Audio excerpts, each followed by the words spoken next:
Macmillan Audio presents The Death of the Adversary by Hans Keilson. Read for you by James Clamp.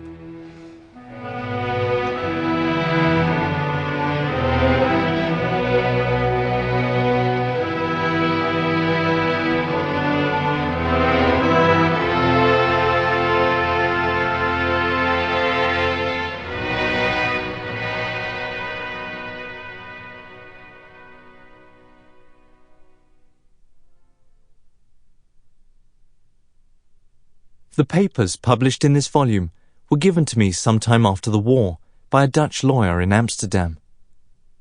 He himself, as he explained to me, had been handed them about 2.5 years after the outbreak of war by one of his clients, a man in his early 30s, who had sometimes come to him for professional advice in harmless business matters, the kind of thing lawyers are consulted about every day. They had never been on particularly intimate terms, such as would explain why the man should have handed his legal adviser a bundle of notes before disappearing from the scene for a time, for reasons of personal safety. He had, however, explained that these papers did not contain anything that could endanger their new owner, and could be stored anywhere. The lawyer, on the other hand, had thought it advisable to bury them, together with his own and some other clients' belongings, beneath his house, where they survived the war.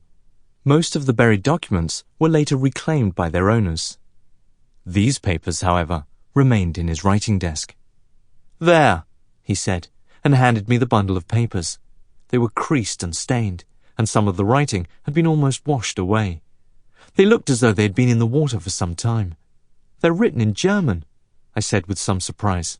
"Read them," he replied curtly. "So the author was not a Dutchman?" I said. "No. Read them, and tell me what you think of them." I knew that he spoke excellent German, and began to wonder whether he had written them himself. I put a few careful questions. He merely laughed and said, "Read them, if you're interested." "And then?" I continued to question him.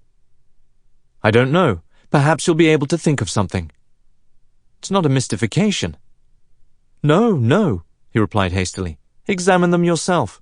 The notes contained in these papers undoubtedly represent an attempt, on the part of the author, to come to terms with some very personal problems of his life. But read them first. We can talk about them afterwards. He was a victim of persecution. So were we all. Be sure to return them." He closed the drawer from which he had taken the papers. I looked at him and felt like asking some more questions. But I could see he was getting impatient, and thought better of it. I merely asked, "Is there any hurry?" "No," he replied. "You can always find me here at my office." We said goodbye.